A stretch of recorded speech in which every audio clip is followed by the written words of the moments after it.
Puji Tuhan, kekasih Tuhan, kita bisa beribadah sekarang ini adalah kesempatan yang sangat-sangat berharga. Kita beribadah berdasarkan dasar kebenaran firman Tuhan. Ibadah mengandung janji, baik hidup sekarang ini maupun hidup yang akan datang. Dan ibadah itu berguna di dalam segala hal, Dan yang paling patut kita pegang adalah Keluaran pasal 23 ayat 25. Berkaitan dengan situasi kondisi sekarang ini. Kita lihat wabah pandemi ke seluruh dunia. Sampai ke Indonesia ini juga. Wabah COVID-19. Dan kita mendengar berita wabah ini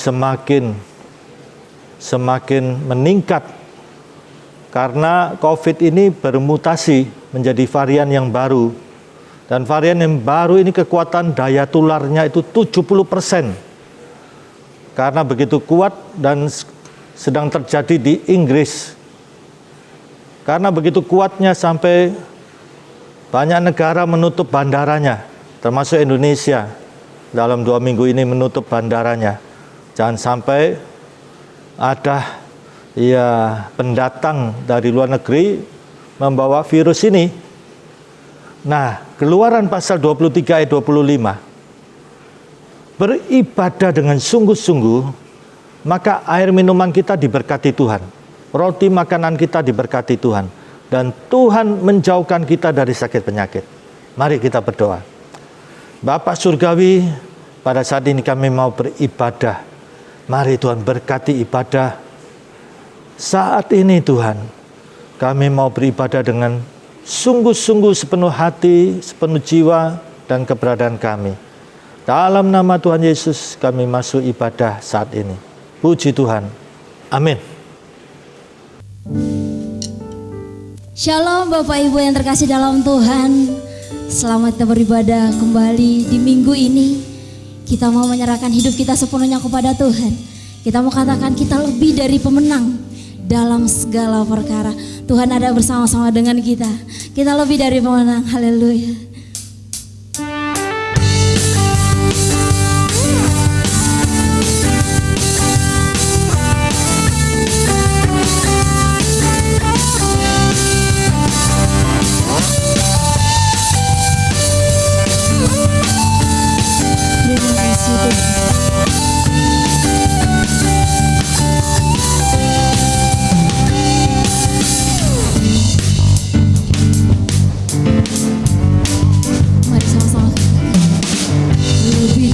Pemenang dalam segala perkara.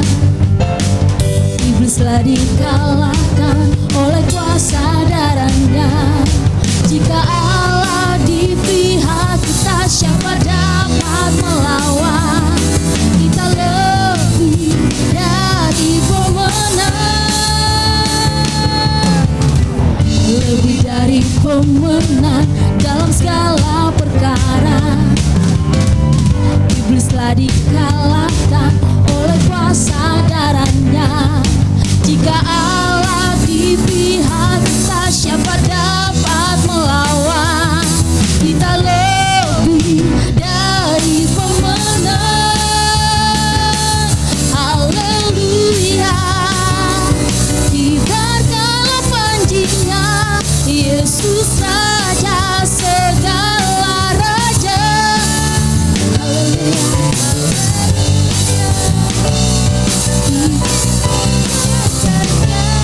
Kita lebih dari pemenang.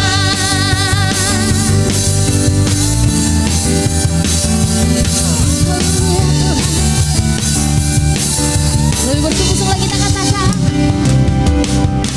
Lebih dari pemenang dalam segala perkara. Iblislah dikalahkan oleh kuasa darahnya. Jika Allah di pihak kita, siapa dapat melawan? Kita lebih dari pemenang.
saja segala raja. Katakan haleluya. Terima kasih Tuhan. Kita lebih dari pemenang. Kita lebih dari pemenang. Sekali katakan kita lebih dari pemenang. Kita lebih dari pemenang. Haleluya. Haleluya, berikan sorak-sorak ke Tuhan kita. Haleluya. Kita siapkan hati kita untuk mendengarkan kebenaran firman Tuhan. Hanya Dia yang dapat menyelidiki hati kita. Untuk itu kita mau katakan, Tuhan selidiki aku, lihat hatiku, apakah aku sungguh-sungguh mengasihi-Mu Tuhan. Terima kasih Tuhan. Mari sama-sama kita katakan, selidiki aku, lihat hatiku.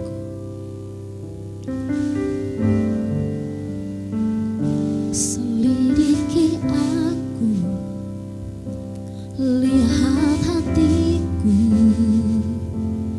apakah ku sungguh mengasihi-Mu, Yesus.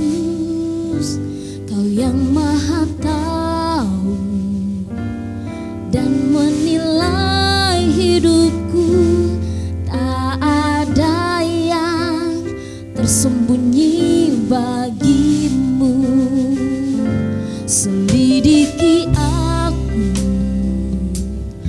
lihat hatiku, apakah ku sungguh mengasihi-Mu, Yesus.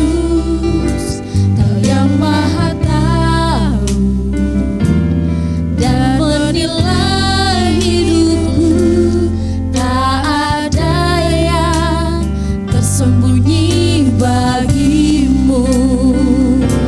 Telah kulihat kebaikan-Mu yang tak pernah habis di hidupku.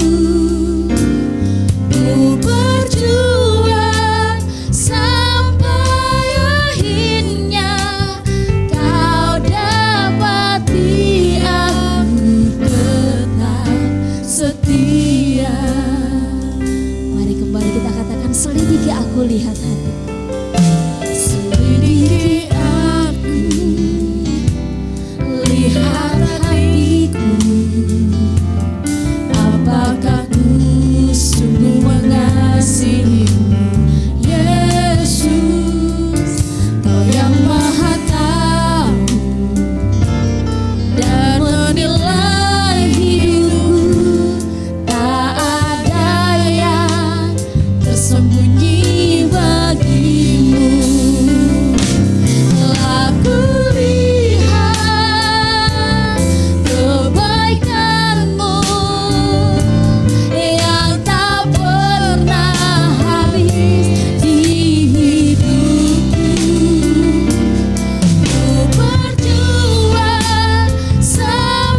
setia sampai akhir hidup kami. Sekali lagi katakan, telah kulihat kebaikanmu. Telah kulihat kebaikanmu yang tak pernah habis di hidupku.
Berjuang sampai akhirnya kau dapati aku tetap setia. Kau dapati aku tetap setia. Kau dapati aku tetap setia. Berikan sorak-sorak untuk Tuhan kita. Terima kasih Tuhan. Puji Tuhan, kekasih Tuhan, kita akan masuk dalam kebenaran firman Tuhan. Di dalam Amsal pasal 4 ayat 22, supaya kita memperhatikan hikmat, sang hikmat itu firman Tuhan itu. Kita memperkatakan, kita mendengar, kita membaca. Nah, kemudian simpanlah dalam lubuk hati yang paling dalam. Lubuk hati yang paling dalam. Dan firman Tuhan katakan apa? Itu menjadi kehidupan bagi mereka yang mendapat pesan Tuhan ini, rema yang dari Tuhan. Dan bahkan dikatakan apa? Menjadi kesembuhan bagi, bukan saja ditulis kesembuhan, kesembuhan bagi tubuh jasmanimu. Luar biasa. Nah, mari kita akan berdoa. Bapak Surgawi, kami akan belajar kebenaran firman Tuhan. Mari Tuhan, firman Tuhan adalah Yesus sendiri. Saya cinta Yesus dan saya cinta firman Tuhan. Firman Tuhan kekal dan kami mau menyimpan dalam lubuk hati kami yang paling dalam. Roh Kudus mengurapi. Dalam nama Tuhan Yesus Kristus. Amin. Mari kekasih Tuhan, kita akan belajar bersama-sama tentang satu hal yang perlu kita perhatikan. Pergunakanlah kesempatan yang Tuhan berikan. Pergunakanlah kesempatan yang Tuhan berikan. Mari kita membaca di dalam Mazmur pasal 90 ayat 3 sampai dengan 14. Mazmur 90 ayat 3 sampai dengan 14. Demikian firman Tuhan. Engkau mengembalikan manusia kepada debu, dan berkatalah, kembalilah hai anak-anak manusia. Sebab di matamu 1000 tahun sama seperti hari kemarin apabila berlalu, atau seperti suatu giliran jaga di waktu malam. Engkau menghanyutkan manusia, mereka seperti mimpi, seperti rumput yang bertumbuh di waktu pagi berkembang dan bertumbuh di waktu petang lisut dan layu. Sungguh kami habis lenyap karena murka-Mu, dan karena kehangatan amarah-Mu kami terkejut. Engkau menaruh kesalahan kami di hadapan-Mu, dan dosa kami yang tersembunyi dalam cahaya wajah-Mu. Sungguh segala hari kami berlalu karena gemas-Mu. Kami menghabiskan tahun-tahun kami seperti keluh. Masa hidup kami 70 tahun. 70 tahun. Dan jika kami kuat 80 tahun. Dan kebanggaannya adalah kesukaran dan penderitaan. Sebab berlalunya buru-buru dan kami melayang lenyap. Siapakah yang mengenal kekuatan murka-Mu dan takut kepada gemas-Mu? Ajarlah kami menghitung hari-hari kami sedemikian, hingga kami beroleh hati yang bijaksana. Kembalilah ya Tuhan, berapa lama lagi? Dan sayangilah hamba-hamba-Mu.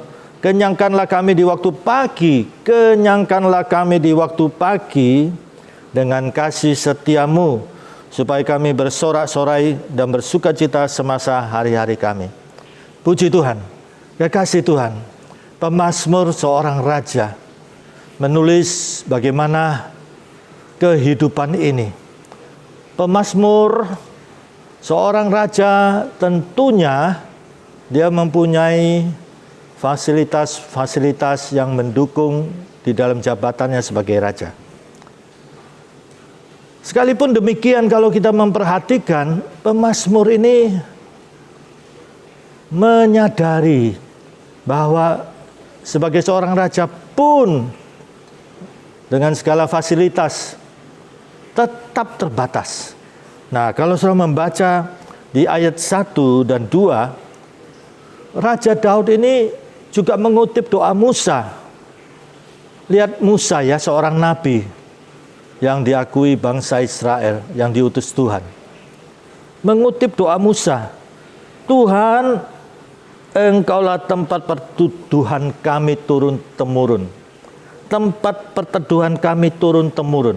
Lihat, bukan hanya untuk Daud yang mengutip Musa ini, ya, tapi untuk keturunannya, turun-temurun. Lihat pengakuannya. Sebelum gunung-gunung dilahirkan, dan bumi dan dunia diperanakan, bahkan dari selama-lamanya sampai selama-lamanya, Engkaulah Allah.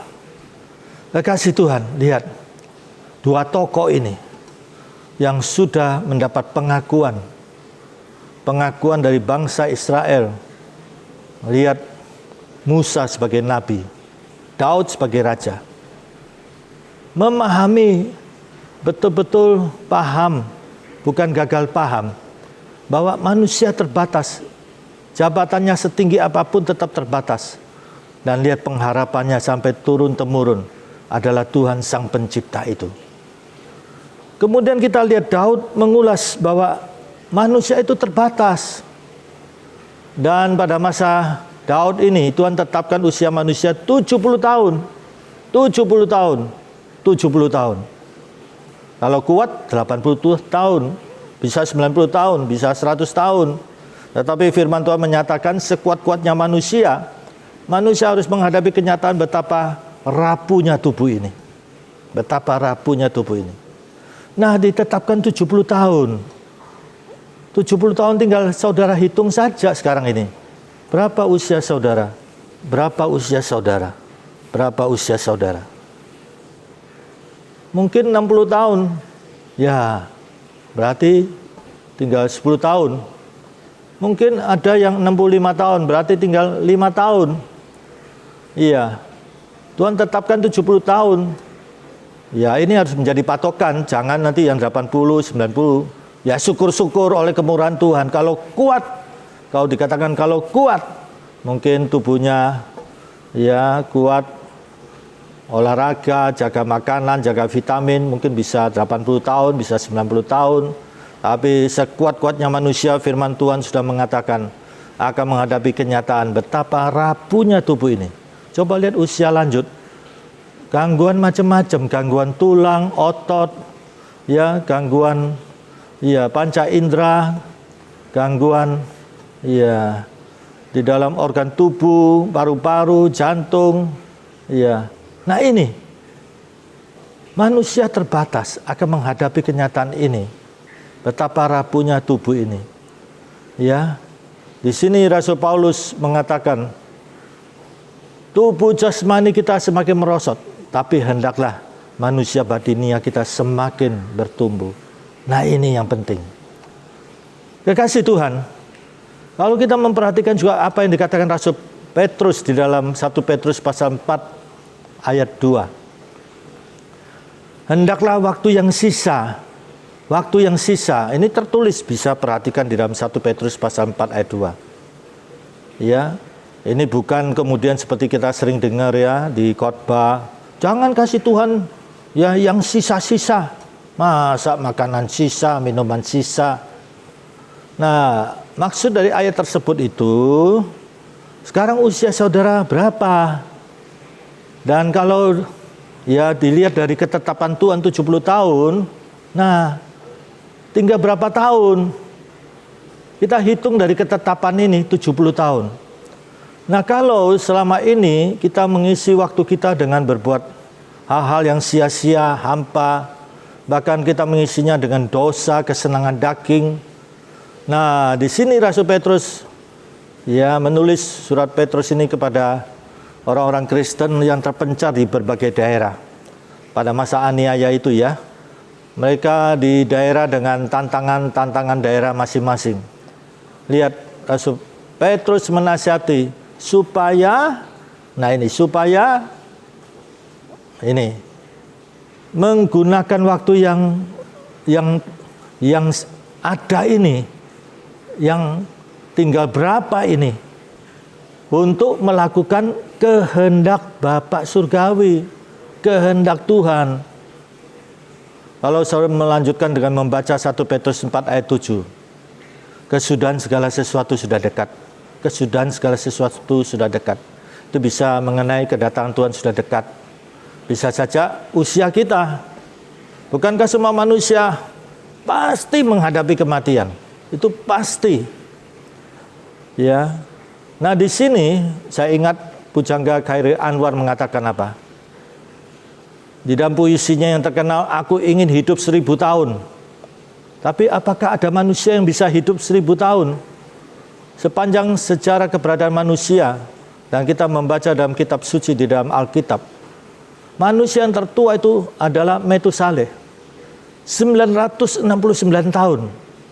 Lihat, belum mencapai 1000 tahun. Manusia purba usianya ratusan tahun. Dan yang tertua Metusaleh, 969 tahun. Kekasih Tuhan, kalau sampai Khairil Anwar menyatakan aku ingin hidup 1000 tahun, itu sebetulnya cetusan yang mewakili sanubari semua manusia. Manusia ingin panjang umur. Manusia ingin panjang umur. Lihat kalau ada anggota keluarga yang berulang tahun, pasti ya sayang keluarga ya dirayakan. Dirayakan dari sederhana makan bersama keluarga, menyanyi, mengucap syukur kepada Tuhan, bahkan diadakan di rumah makan, di restoran, sebagai ucapan syukur kepada Tuhan. Nah, itu menunjukkan semua orang ingin panjang umur. Nah, kekasih Tuhan, Di sini kita lihat, ya, pemazmur katakan bahwa waktu manusia ini sangat pendek dan terbatas. Sampai diibaratkan apa? Lihat, sampai diibaratkan seperti seorang yang giliran jaga di waktu malam. Ya, manusia terhanyut dan seperti mimpi, mereka bangun tidak terasa. Demikian diibaratkan seperti rumput yang bertumbuh di waktu pagi, berkembang, bertumbuh di waktu petang, lisut dan layu. Ini keberadaan manusia. Fana. Filosofi Jawa ya mengatakan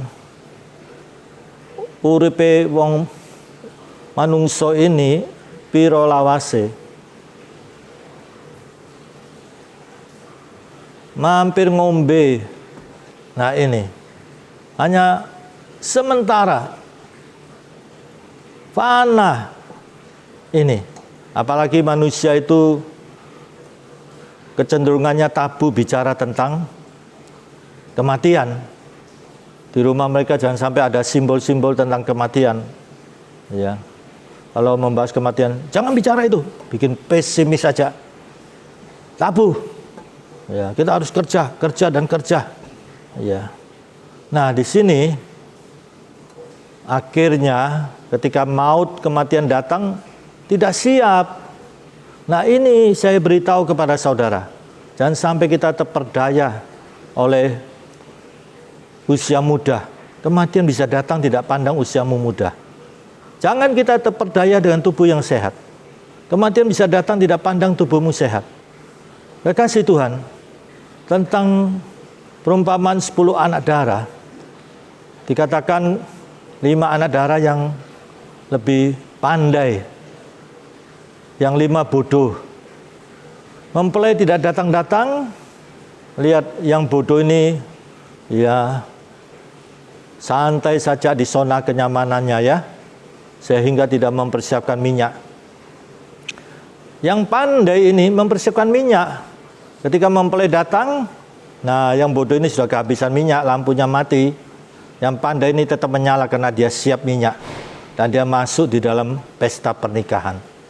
Nah, di sini memang banyak menafsirkan tentang minyak Roh Kudus ya, memang simbol Roh Kudus ya, minyak itu untuk pengurapan. Tetapi inti esensi dari kebenaran ini, 10 anak darah ini, 5 pandai, 5 bodoh. Yang 5 pandai ini, esensi kebenaran yang akan disampaikan itu adalah mengenai kesiapan, siap. Nah ini, kita harus belajar mulai sekarang ini siap. Dalam urusan duniawi pun kita harus siap. Kalau urusan duniawi saja kita kacau balau, iya bagaimana kita bisa mempersiapkan hal-hal rohani. Nah ini, belajar untuk siap. Nah kita lihat di sini, di dalam Alkitab ya, waktu itu ada 3 bentuk. Waktunya Tuhan, waktunya manusia, dan waktu yang merupakan kesempatan. Waktunya Tuhan itu tidak dibatasi ruang dan tempat, kekal, dari kekal kepada kekal. Waktunya manusia, manusia menetapkan ya detik, menit, jam, hari, minggu, bulan, tahun, supaya menjalani waktu dengan secara kronologis. Dan ini yang harus kita perhatikan, waktu yang merupakan kesempatan. Waktu yang merupakan kesempatan. Mengapa kita harus memperhatikan waktu yang merupakan kesempatan? Kita sudah membaca dalam Mazmur ini bahwa waktu manusia ini terbatas, tidak terasa dan sudah terjalani. Ini dikatakan sudah kita perhatikan tadi, ya. Manusia seperti seorang yang giliran jaga malam, ya. Tidak terasa sudah pagi, seperti bunga rumput, pagi berkembang, sore menjadi layu. Nah, lihat, dikatakan sungguh loh, manusia ini tidak memahami, Ya, dibutakan oleh kesibukan, dibutakan oleh kekhawatiran. Ya, sehingga kehidupan sehari-hari penuh dengan kesibukan-kesibukan duniawi yang berjalan secara berulang-ulang. Ya, bangun pagi kerja pulang tidur, bangun pagi kerja pulang tidur, bangun pagi kerja pulang tidur. Tidak terasa usia bertambah. Hanya rutinitas. Nah, di sini saudara, kalau kita mempelajari di dalam Alkitab ya, waktu itu sangat penting. Sampai Rasul Paulus di dalam Efesus pasal 5 menegaskan supaya kita menjalani hari-hari ini dengan arif bijaksana. Karena hari-hari ini jahat adanya. Hari-hari ini jahat adanya. Sampai Rasul Paulus menasihati supaya kita penuh Roh Kudus, penuh Roh Kudus. Supaya kita bisa menangkap apa yang Tuhan mau kerjakan dalam hidup kita ini. Jangan sampai ini Rasul Paulus sendiri katakan ya, jangan sampai kita menjadi bodoh, dikhawatirkan, disibukkan oleh urusan-urusan duniawi. Ya memang kita harus bekerja. Alkitab mengatakan orang malas jangan makan, harus bekerja. Tetapi kita punya Tuhan. Jangan kita khawatir. Jangan kita khawatir. Janji Tuhan adalah untuk saya dan saudara. Janji Tuhan selalu ya dan amin. Janji Tuhan itu selalu mengandung dua unsur, bagian kita dan bagiannya Tuhan. Kalau kita melakukan bagian kita, maka Tuhan akan melakukan bagiannya. Itu selalu demikian janji Tuhan. Nah, lihat firman Tuhan katakan bahwa hari-hari ini jahat adanya. Nah, di sini bagaimana supaya kita menjalani hidup ini efektif, efisien. Kita menjalani hidup ini menjadi hidup yang berarti, hidup yang berguna, hidup yang berbuah, dan nama Tuhan Yesus dipermuliakan. Kekasih Tuhan, kita punya panggilan masing-masing. Ada sebagai pengusaha, saudara pengusaha, sebagai ibu rumah tangga, saudara ibu rumah tangga, sebagai karyawan, saudara adalah karyawan, sebagai pelajar, punya panggilan masing-masing. Nah, di sini jangan sampai seperti yang dikatakan dalam Mazmur ini. Ya. Jangan sampai sungguh segala hari kami berlalu karena gemas-Mu. Kami menghabiskan tahun-tahun kami seperti keluh. Nah, ini. Karena khawatir banting tulang-tulang dibanting sampai remek ya. Cari uang begitu susah payah. Kemudian jatuh sakit. Uang yang dikumpulkan dan susah payah itu mengalir begitu cepat dalam hitungan waktu yang singkat, habis. Nah, ini kita tidak perlu khawatir. Kalau kita menyimak perkataan Tuhan, jangan khawatir, jangan takut, ya, jangan cemas. Ada sekitar 365 kali. Nah, kita lihat dalam 1 tahun 365 hari sudah tercukupkan dengan firman Tuhan mengatakan apa? Jangan takut, jangan khawatir, jangan cemas. Nah, karena khawatir, akhirnya mengandalkan kekuatannya sendiri. Tidak heran langit seperti tembaga. Ya, sesuai Yeremia pasal 17 ayat 4 dan 5, terkutuklah orang yang mengandalkan kekuatannya, mengandalkan manusia. Dia mengalami 3 hal. 1, keadaan yang tidak baik. 2, apa? Tanah angus, tanah kering, rohaninya kering, hampa, tidak ada sukacita. Yang ketiga adalah semak-semak duri. Satu masalah belum selesai, datang masalah yang lain. Masalah lain yang belum selesai, datang lagi. Seperti belalang itu, ya, terus datang, ya, memakan kehidupan kita ini. Kita lihat ada belalang pelahap, ada belalang pelompat, ada belalang pengerip. Lihat, coba mungkin ada di antara kalian, di antara saudara.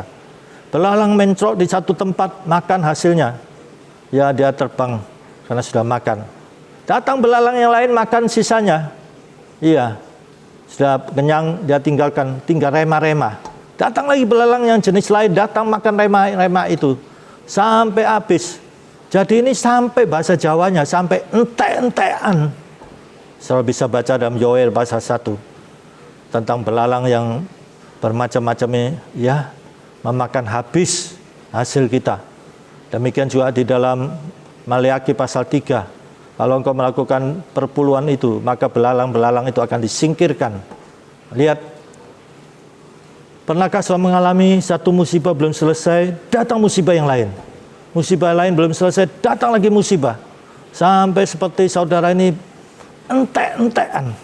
Nah, kekasih Tuhan, firman Tuhan katakan Tuhan mau menjadikan kita ini ya orang-orang yang diberkati. Supaya apa? Supaya memberkati banyak orang dan nama Tuhan dipermuliakan. Diberkati untuk memberkati, dipulihkan untuk memulihkan. Supaya kita menjadi saksi Tuhan. Kekasih Tuhan, disinilah kita perlu perhatikan.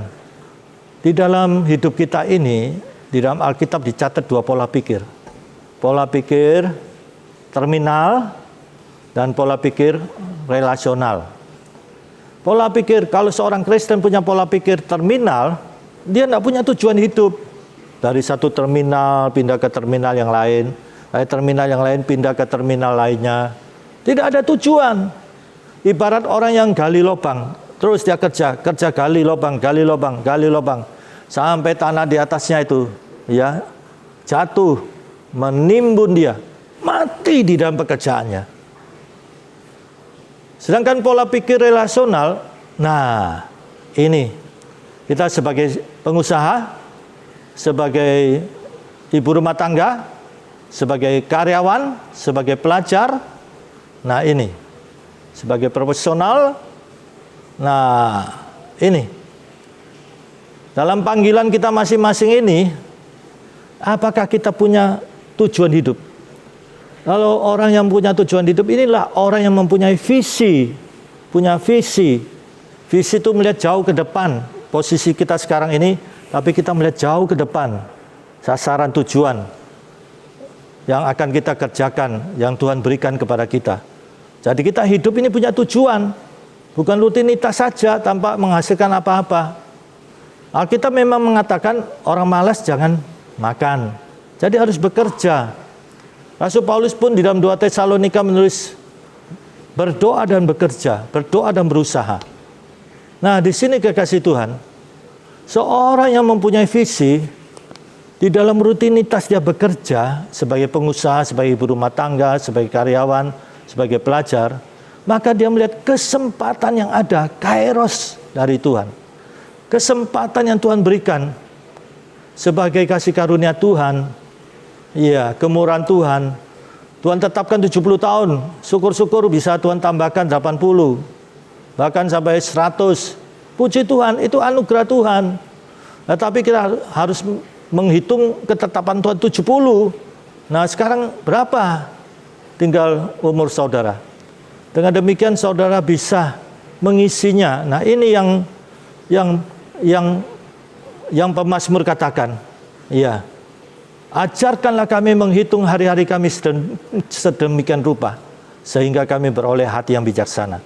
Tentunya kita mau mempunyai hati yang bijaksana. Nah, seorang yang bijaksana itu dia menghitung hari, tidak dilewati begitu saja. Dan dia punya visi, hari ini apa yang sudah saya lakukan dalam pekerjaan Tuhan. Seperti Yesus berkata dalam Yohanes pasal 4 ayat 34-35. Makananku itu primer, melakukan kehendak Bapa surgawi dan menyelesaikannya. Nah, ini penting.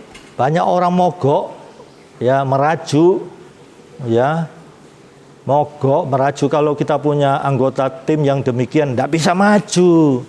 Kita harus pantang mundur, ya, maju terus, komitmen untuk pekerjaan Tuhan. Jangan menjadi orang yang gampang tersinggungan. Nah, ini lihat, menyelesaikannya. Dan Yesus katakan dalam ayat berikutnya apa? Lihatlah ladang, pandanglah. Kata lihat ini saja sudah tajam, sudah dalam pengertiannya. Bahkan ditegaskan pandanglah, ladang sudah menguning, siap untuk dituai. Nah, ini makanan Yesus adalah memperhatikan pekerjaan Tuhan dan menyelesaikannya. Nah, kekasih Tuhan, saudara jangan khawatir akan masa depan saudara. Jangan khawatir akan kehidupan saudara. Kalau saudara mengutamakan pekerjaan Tuhan. Ya, dan juga tidak melalaikan, ya. Jangan melalaikan pekerjaan duniawi. Ya, karyawan lapor bos, saya lebih utamakan Yesus, lebih utamakan pekerjaan Tuhan. Tidak betul. Kita ini masih hidup di dunia, di atas daratan. Nah, seorang yang punya visi, dia melihat kesempatan yang ada di tengah-tengah rutinitas bekerja sebagai pengusaha, sebagai karyawan, sebagai ibu rumah tangga. Ya, pekerjaannya harus ditoto. Ya, hidupnya harus ditoto. Rumah tangga harus ditoto. Ibu-ibu di dapur harus ditoto. Iya, untuk keluarga harus ditoto. Jangan salah paham, jangan gagal paham. Saya pentingkan Yesus, saya utamakan Yesus, pekerjaan Tuhan. Kemudian semua terbengkalai. Nggak jadi kesaksian. Nah, lihat di sini kasih Tuhan. Pemazmur ini ditunjukkan. Ayat 14, setiap pagi dikatakan apa? Kita baca ya, ini penting ya. Kenyangkan kami di waktu pagi dan kasih setiamu, supaya kami bersorak-sorai dan bersuka cita semasa hari-hari kami. Lihat, buatlah kami bersuka cita seimbang dengan hari-hari Engkau menindas kami, seimbang dengan tahun-tahun kami mengalami celaka. Ini bukan Tuhan yang melakukan demikian, karena dunia ini sudah di dalam dosa. Dunia ini sudah kelilingi dosa. Ya, langit sudah menjadi tembaga. Nah, lihat, biarlah kelihatan kepada hamba-hambamu perbuatan Tuhan dan semarak Tuhan kepada anak-anak mereka. Nah, kiranya kemurahan Tuhan akan menaungi kita, kekasih Tuhan. Siapa yang tidak butuh kemurahan Tuhan? Hidup ini banyak tantangan. Kita sangat membutuhkan kemurahan Tuhan. Kita sangat butuh Tuhan. Kiranya kemurahan Tuhan Allah kami atas kami. Lihat, kemurahan Tuhan menaungi kita, luar biasa. Dan teguhkanlah perbuatan tangan kami. Ya, perbuatan tangan kami teguhkanlah. Lihat, sampai penegasan 2 kali. Jangan khawatir pekerjaan saudara. Kalau saudara utamakan Tuhan pagi hari, ya, memberikan yang the best, yang excellent. Lihat, sepanjang hari ada sukacita. Lihat, sepanjang hari dikatakan apa? Penuh dengan ayat 14, sorak-sorai, luar biasa. Karena Tuhan nyata. Mari kekasih Tuhan, mari menghitung hari-hari. Supaya kita sebagai pengusaha, sebagai pegawai, sebagai ibu rumah tangga, di tengah-tengah rutinitas kita ini, ataupun di dalam tugas saudara menjadi saksi, ya, kesempatan yang ada. Nah, pikirkanlah pekerjaan Tuhan, wujudkan, lakukanlah. Bagaimana pekerjaan Tuhan itu the best, excellent. Bahkan ketika saudara pun sedang bekerja, juga sedang memikirkan bagaimana pekerjaan Tuhan maju. Menaikkan pujian, doa syafaat, seperti dalam 1 Timotius pasal 2. Ya, pertama-tama aku menasihati, Rasul Paulus mengatakan apa? Dalam permohonanmu, dalam doa syafaatmu, dalam ucapan syukurmu, berdoalah juga untuk pemimpin-pemimpin bangsa ini, para raja, pembesar-pembesar, untuk semua orang. Dan dikatakan apa? Itu yang baik dan yang berkenan kepada Tuhan. Kita hidup di negara NKRI ini. Mari, ya, kita setiap hari juga berdoa untuk bangsa negara yang kita cintai ini. Demikian juga kesadaran kita seperti Matius pasal 11 ayat 25, bahwa kita kecil di hadapan Tuhan langit dan bumi. Ya, di situ Tuhan nyatakan rahasia-rahasianya kepada kita. Itu sebabnya Yesus mengatakan, marilah, belajarlah kepadaku, sebab aku lemah lembut dan rendah hati. Tuhan akan berikan pencerahan sehingga saudara mendapat pencerahan. Oh, ini jalannya. Oh, ini jalannya. Lihat, tangan Tuhan dinyatakan menuntun saudara di dalam kehendak Bapa bagi saudara. Puji Tuhan. Jangan takut, kekasih Tuhan, dalam situasi kondisi sekarang ini. Mari kita mengisi hidup kita dengan nilai-nilai kekal. Kalau yang lalu kita khawatir, cemas, yang lalu kita isi dengan hal-hal duniawi, kedagingan, keinginan mata, keangkuhan hidup, sekarang ini saya mau melakukan kehendak Tuhan, dan kehendak Tuhan ada di dalam firman Tuhan ini. Puji Tuhan, amin. Mari kita berdoa. Bapa Surgawi, pada saat ini kami sebagai hamba Tuhan, setiap pribadi yang mendengar kebenaran firman Tuhan, selagi kami masih bernapas, ini kesempatan yang sangat berharga. Kesempatan yang sangat berharga Kami tidak perlu khawatir akan hidup kami sehari-hari, akan masa depan.